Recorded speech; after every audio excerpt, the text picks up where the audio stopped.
Assalamualaikum warahmatullahi wabarakatuh.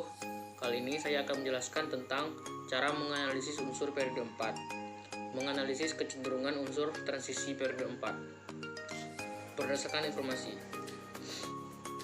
Di soal nomor 1 terdapat pertanyaan, unsur golongan transisi periode keempat ditemukan dalam keadaan bebas di alam atau dalam keadaan bersenyawa atau membentuk mineral. Menurut saya, jawaban nomor 1, logam golongan transisi periode keempat terdapat di alam dalam bentuk mineral, di mana mineral adalah suatu zat yang terdapat dalam alam dengan komposisi kimia yang khas dan biasanya mempunyai struktur kristal yang jelas, yang kadang-kadang dapat menjelma dalam bentuk geometris tertentu. Yang pertama, unsur-unsur transisi periode keempat di alam. Unsur-unsur transisi periode keempat terdapat di alam atau senyawa mineral berupa oksida, sulfida, atau karbonat. Soal nomor 2, bagaimanakah kelimpahan atau keberadaan unsur golongan transisi periode keempat di alam? Jawaban nomor 2, skandibium atau Sc. Skandibium ditemukan dalam berbagai biji logam, tetapi keberadaannya di alam jarang ditemukan. Keberadaannya di alam diperkirakan antara 5 ppm hingga 30 ppm. Contoh senyawa yang mengandung skandibium adalah SCOH3 dan Na3SCF6. Selanjutnya ada titanium atau Ti, merupakan logam ke-9 terbanyak persen kerak bumi. Titanium di alam dapat ditemukan dalam butil atau TiO2 dan ilmenit atau FeTO3. Contohnya senyawa yang mengandung titanium adalah TiCi4. Yang ketiga ada vanadium atau V, adalah logam abu-abu yang keras dan tersebar luas di kulit bumi sekitar 0,02% massa. Vanadium ditemukan dalam mineral vanadit Pb3 atau VO4-2, patronit 5, dan karnolit K2UO2 2VO43H2O. Contoh senyawa yang mengandung unsur vanadium adalah V205 yang digunakan untuk katalis dalam pembuatan asam sulfat. Ada kromium atau Cr, terletak pada golongan 7B periode keempat dan merupakan salah satu logam yang penting ditemukan sekitar 122 ppm dalam kerak bumi. Kromonium ditemukan dalam mineral kromit FeCr204. Selanjutnya ada mangan atau Mn, ditemukan dalam mineral pirolusit MnO2. Contoh senyawa yang mengandung unsur mangan adalah KMnO4 yang banyak digunakan sebagai zat pengoksidasi dalam analisis di laboratorium. Yang ketiga ada besi atau Fe, adalah unsur yang cukup melimpah di kerak bumi, sekitar 6,2% massa kerak bumi. Besi jarang ditemukan dalam keadaan bebas di alam. Besi umumnya ditemukan dalam bentuk mineral atau biji besi, seperti hematil Fe203, siderit FeCO3, dan magnet Fe304. Logam besi bereaksi dengan larutan asam klorida menghasilkan gas hidrogen.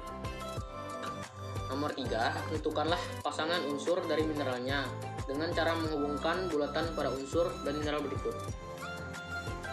Jawabannya, mangan dengan pirolusit, tembaga dengan malasit, vanadium dengan vanadit, skandibium dengan torfetit, krom dengan kromit, titanium dengan titanit, besi dengan kuprit, kobalt dengan smaltit, dan nikel dengan garnerit. Sekian dari saya. Selanjutnya akan dilanjutkan rekan saya Aji Saputra dan Randa Ferdiansyah. Berdasarkan tabel 1. Nomor 1, bagaimana kecenderungan jumlah bilang oksidasi unsur golongan transisi periode keempat? Yang kedua, bagaimana biloks yang stabil dari unsur golongan transisi periode keempat? Nomor 1, unsur transisi periode keempat memiliki tingkat oksidasi yang bervariasi. Hal ini disebabkan oleh tinggi energi subkulit 3D dan 4S yang hampir sama. Oleh sebab itu, saat unsur transisi melepaskan elektron pada subkulit 4s membentuk ion positif, sejumlah elektron pada subkulit 3D akan ikut dilepaskan. Bilangan oksidasi umum yang dijumpai pada tiap unsur transisi periode keempat adalah plus 2 dan plus 3. Sementara bilangan oksidasi tertinggi pada unsur transisi periode keempat adalah plus 7 pada unsur mangan 4s2 3d7. Bilangan oksidasi rendah umumnya ditemukan pada ion Cr3+, Mn2+, Fe2+, Fe3+, Cu+, dan Cu2+. Sedangkan bilangan oksidasi tinggi ditemukan pada anion oksida seperti CrO42-, Cr2072-, dan Mn04-.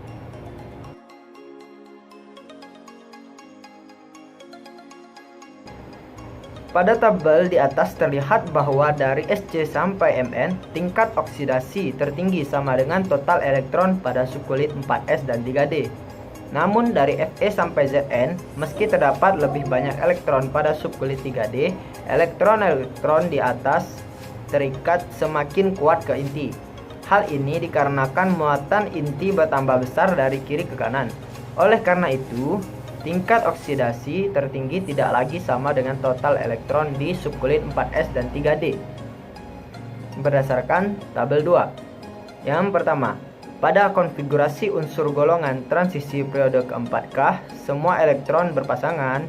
Jika tidak, tulislah unsur yang konfigurasi elektronnya adakah yang tidak berpasangan. Kedua, jika Zn bersifat diamagnetik, Cu bersifat paramagnetik, dan besi bersifat ferromagnetik, tuliskanlah hubungan kemagnetan dengan konfigurasi elektron unsur golongan transisi periode keempat.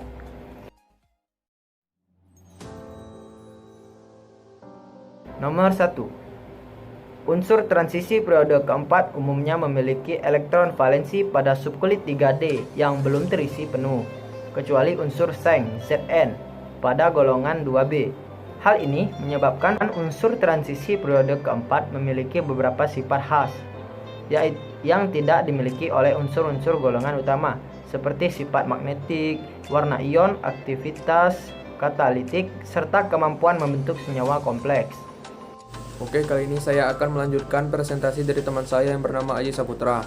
Nomor 2. Unsur transisi periode keempat umumnya memiliki elektron valensi pada subkulit 3D yang belum terisi penuh, kecuali unsur seng Zn pada golongan 2B. Hal ini menyebabkan unsur transisi periode keempat memiliki beberapa sifat khas yang tidak dimiliki oleh unsur-unsur golongan utama, seperti sifat magnetik, warna ion, aktivitas katalitik, serta kemampuan membentuk senyawa kompleks.